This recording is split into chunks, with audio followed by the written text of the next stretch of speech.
Now a News 2 special presentation honoring Black history, freedom fighters. Hello. You are getting a first look inside the International African American Museum here at Gadsden's Wharf. I'm Carolyn Murray. As you can see, construction is well underway. The museum is expected to open to the public in the summer of 2022. Eventually, it will be filled with artifacts, exhibits, and spaces for education, exploration, introspection, and reflection. We believe it is important, even in this unfinished space, to share the suffering, survival, and triumph of hundreds of thousands of enslaved people, as well as the generations of their descendants who followed.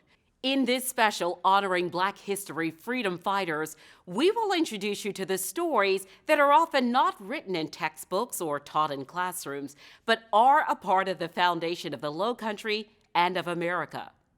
The International African American Museum began with a man and his vision.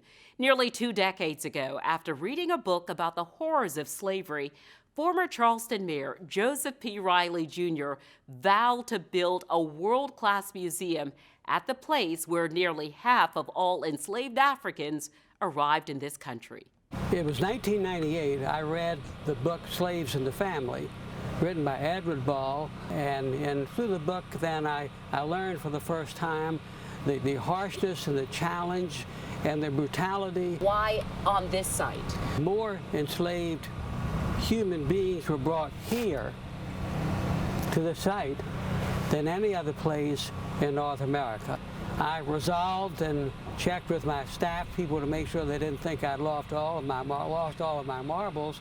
That I said we have to build a museum. Joseph P. Riley, Jr., who served as mayor of Charleston for 40 years, said he knew this was a massive undertaking that could only be entrusted to someone with influence, connections, and a genuine interest to get it off the ground. So in 1999, he went to U.S. Congressman James Clyburn. Told him that what we were doing, wanted to build a museum, and would he chair the board? Despite the demands of being a senior United States congressman, Mayor Riley said Congressman Clyburn came to every board meeting. And once a board of directors was in place, they got to work. And we knew it would cost a lot of money, and so we went about raising it and went, around the country and certainly around the city and around the state. Then the mayor told the people of Charleston. I announced it in my State of the City address in the year 2000. Most citizens didn't know that more enslaved Africans were brought to North America here than any other place. Most citizens, once they thought about it, realized that they had never really studied this history. It wasn't taught in school. Describe your feeling, Mayor Riley, when you broke ground last year. Oh, it was such a happy day. I know this American story. Mayor Riley said what excited him most was knowing that all children will be able to use this museum as a classroom. They will learn the truth about who and how this country was built. Students in their elementary history classes learn a history that they wouldn't have been taught before. Some of the lessons will come through the Museum Center for Family History. For many people in our country, a missing link. Most white people know where their families came from. Because enslaved people were considered property until after the Civil War, many of their names and identifying information do not exist. Mayor Riley explained many white Americans can trace their European ancestors, while many Black Americans cannot. More than 161,000 bricks shore up the 40,000 square foot museum with views toward the Cooper River as it winds toward the Atlantic Ocean. This building, the physical beauty of it, the material, the design, the stories, the quality of it, the films and displays, all will be of world-class quality, which is exactly what this history and the people that we here honoring deserve. And he said every aspect of the building's design will remind all visitors that the International African American Museum is a place to honor and reflect. To honor those who were brought, honor their ancestors, and let us as Americans better understand who we are. The vision of the former mayor and museum planners is coming into focus right now. It is all around us here at the International African American Museum. It's been just over a year since the groundbreaking, and now the building is beginning to take shape. Wearing a hard hat and construction vest, the museum's chief operating officer, Dr. Elijah Haywood III, gave Mayor Riley and me a sneak peek inside. We gave no direction to the architect, famous architect Harry Cobb, but this is what he felt. The most important part of this is the site. Former Charleston Mayor Joe Riley allowed our cameras to see a dream more than 20 years in the making. So this building is quiet and it's lifted up in reverence of what happened here. Walking under the museum and through the 18 columns, the chief operating officer of the International African American Museum pointed out what would become the Contemplation Gardens. And then he showed us the museum's entrance. Every great museum has a great entrance. And for us, this is our great entry point. See, there's an amazing skylight to allow for natural light to come through. What's great about the design here is that this also can function as a theater space. So people can sit on the steps, and from this vantage point, there might be a speaker. You can enjoy the performances. It's a multi-use type of design that's very engaging and interactive. So yeah, one more flight. See here, that's one end, and then will be all glassed, but you can see from one end of the building to the other. To our left here is our orientation theater. The idea is that we want for visitors to have a sense of connection, orientation to the stories that we tell. With every turn. So in this room, there'll be a film that'll be on loop for about every 8 to 10 minutes. We were shown how stories of enslaved people that started hundreds of years ago would be told using today's technology. I want to invite you to really envision a room that's focused on South Carolina. Educational leaders and movements, faith leaders, social justice, all the things that make our state interesting, engaging, and all the important figures that have contributed to history. The pandemic has hastened planners to reimagine some exhibits like a digital touch table. We're partnering with Google to power a pretty expansive digital table that's meant to be a tool for visitors to engage with the community beyond the museum site. The Museum Center for Family History will allow visitors to trace their own family story, and these floor-to-ceiling towering windows will offer a stunning view of it. And as Mayor Riley mentioned earlier, we're on this site because it's the former Gadsden's Wharf. But it's also a great primer in American history. Looking out beyond us, we have Fort Sumter, where the Civil War started. We have the pathway that slave ships took to get to this very point. You have Sullivan's Island, the point of quarantine before the arrival here. You even have the Yorktown, pointing to World War II. So all these ways in which the visitor can stand here and take in the gravity of why this history that we're promoting and preserving is so important. A $1.7 million gift from Sony will power the largest exhibit space in the museum, the Atlantic World's Gallery. This wall-to-ceiling screen will be a way to expand the exhibits and the objects and the visual representation of media to really tell the story of how Charleston is part of this greater narrative of the African diaspora. Hayward took us under the museum to where a fountain is being carved out. This is going to be filled with water, but at the base of the fountain are going to be outlines of bodies to replicate how bodies were stacked on a slave ship. Design this to be a place of contemplation that honors the legacy of the African journey. 161,000 bricks, 40,000 square feet. The International African American Museum is projected to open in 2022. History being told where it happened.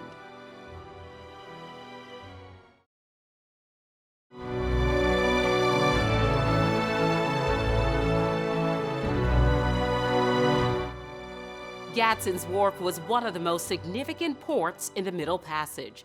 The museum's former CEO, Michael Boulware Moore, says he often thinks about the hundreds of thousands of men, women, and children who came to this country in shackles, then used their skills and intellect to build America. One of those heroes is Michael's great-great-grandfather, Robert Smalls. You know, I grew up hearing about Grandpa. My grandmother was his granddaughter. She was born in 1897 and so lived with him up until his death in 1915. I grew up hearing firsthand accounts. Unlike many African Americans, Michael Boulware Moore can trace his family's roots back more than a century. Robert Smalls was born in Beaufort, but he eventually ended up in Charleston. How did he come to live in Charleston? Charleston, during colonial times, was the richest city in America for over a century because of slavery, because in particular the profitability of the rice industry. He got a chance to be around the grandchildren of the master, and he saw the privileges that they had, and that's something that really bothered him. Smalls' mother, Lydia Polite, asked John McKee, the man who owned them, to allow Robert Smalls to work in Charleston. Robert needs to get a change of scenery or else something more serious is going to happen. Was that compassion on their parts, or was there some degree of monetary gain? It was no question both. And so yeah, they sent him there to work and to send his wages back to his master. What kind of work would he eventually do in Charleston? He was a lamplighter. He was a Gullah Geechee boy and grew up on the water, and always sort of gravitated toward the docks and toward the water, and ended up working on a boat that was called the Planter. The CSS Planter was a steamboat chartered by the Confederate Army. Robert Smalls was given permission to marry a woman named Hannah Jones. He negotiated to buy their freedom. I mentioned he, got $1 from every paycheck, bought other things, went to the docks, sold them, saved every dollar, and he put down a $100 down payment on the life of his family. On May 13, 1862, when the white crew members went into downtown Charleston, Robert Smalls put on a disguise resembling the captain. He and the crewmates and their families skillfully steered the Planter through the Charleston harbor. He donned the long overcoat and the top hat of the Confederate captain, and again, he was the pilot of this boat, so he knew how to maneuver it skillfully. And in the middle of the night, he responded at the Confederate checkpoints, whistling the correct signals and codes. They knew that if they tried this and got caught, that they would be not just killed, but executed in a particularly sort of vicious and public way to try to dissuade others from doing that. And so they all kind of agreed that this was a life or death kind of a thing, and if they got caught, they were going to blow themselves up. And then finally, with the white flag of surrender hoisted, Smalls stepped on board the Union ship.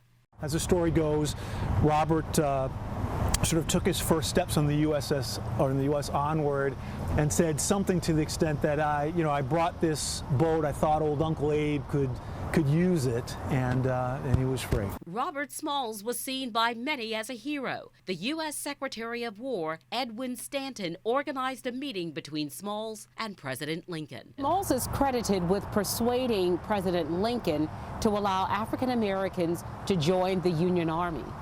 The effort was to try to get President Lincoln to allow other formerly enslaved men into the United States Army, into the Union Army. And Robert successfully did that. And that's a feat that historians say added an extra up to 200,000 men into the effort, and really was material in the United States prevailing in the Civil War. So there was a hero's welcome in the North, but he wasn't highly regarded in the South. Smalls returned to Beaufort after the Civil War and continued working toward equity for all people. At Beaufort, he quickly sort of advanced, was elected to the state legislature, to both the House and the Senate. Here in South Carolina, wrote the legislation to create the public school system, which was the first free, compulsory, statewide public school system in America. After serving in the House and the Senate here in South Carolina, he was elected to the United States House of Representatives, to Congress. As Reconstruction was sort of dismantling, he was able to stay in power for 5 terms. Robert Smalls survived slavery, earned freedom, became the first United States Navy captain, and a lawmaker in the South Carolina legislature and the United States House of Representatives. Congressman Clyburn says that Robert Smalls was the most consequential South Carolinian, not the most consequential African American. He says that he was the most consequential South Carolinian, period. Robert Smalls died in Beaufort on the same property where he was born enslaved. Gadsden's Wharf sits right across the harbor from the site where the first shots of the Civil War were fired, Fort Sumter. And while history is filled with the stories of white men fighting on both sides, less is known about the black men who were also fighting for their freedom. The soldiers of the little-known 55th Massachusetts Volunteer Infantry Regiment fought in one of the first major battles led by African Americans for the Union. Their courage proved they were equal to their white counterparts. It took you a year to come up with the funds. It took 2 weeks. Robert Bourne is passionate about history. He took us to an area of Folly Beach where he was digging 35 years ago when he said his life changed. As a child, he often uncovered what people cast aside or simply forgot. Started when I was 5 years old, and my mother wanted some bottles to put into her windows at our new home. So I started searching for antique bottles, and it's just snowballed ever since. Bourne knew this stretch of Folly Beach had been an encampment for Union soldiers during the Civil War. He'd read about it in books and journals. Back then, the area was called Little Folly Island. Tell me about the construction that was happening in 1987. Yes, they were putting in a subdivision down the street and had bulldozers, and I had been hunting there for 10 years, about 10 years there. We started to excavate uniform buttons that were very corroded. And then we found a femur. A human femur. Interest piqued, Bourne went back to the site the next day. Went back the next morning to see if there were other bones scattered by the bulldozer. There were a few, some toe bones and a patella, a rib bone or two. We didn't know if it was a soldier. We didn't know if it was a crime victim. We didn't know if it was a Native American. We didn't know who it was. He said he dug another hole so he could have a place to lay the bones he had just found. And in doing so, in digging a random hole at this site, I found another soldier. What did you see in the ground? And there were 4 vertebrae, human vertebrae, with a piece of cloth and a uniform button on top of it. Bourne knew he was uncovering history, so he called a state archaeologist. I got the deputy state archaeologist on the phone, and he said, I told him about the bones, and he goes, well, you sure it's not a cow?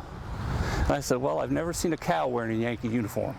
He tracked down records of 2 regiments of black soldiers coming to South Carolina during the Civil War. One was the 54th Massachusetts. They came to South Carolina and fought at Battery Wagner, the bloody battle portrayed in the 1989 movie Glory. When they raised the 54th, they had more recruits than they knew what to do with. So they made 2 regiments. And then in July of that year, the 55th came to Charleston. And they were basically used as hard labor, building the roads here on Folly Beach. Most of the roads here were built by them. The remains of the 19 soldiers who served in the 55th Massachusetts were so remarkably well preserved, they were able to make these busts of how they may have looked. These details provided a glimpse into the lives of black soldiers. They didn't die easy. They died of disease, mostly dysentery, typhoid. They just withered away to nothing. Bourne said these men carved out what we now know as Folly Beach. They were, to me, the bravest soldiers that ever, wore a uniform. Because as a free black or a runaway African American, to come to South Carolina in a uniform and a musket, that took guts. They would have been bulldozed, lost to history. The members of the 55th who survived returned to Massachusetts, where they were marshaled out of service in 1865.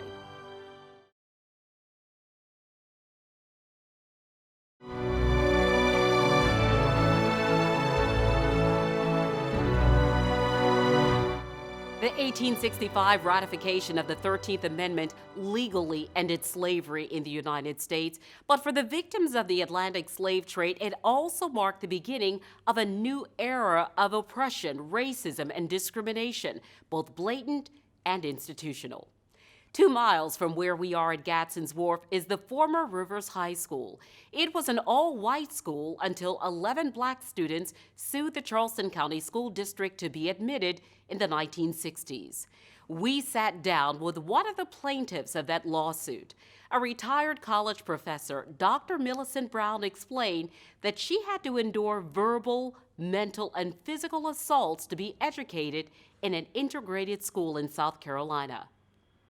You remember your first encounter with discrimination or racism? Absolutely, absolutely.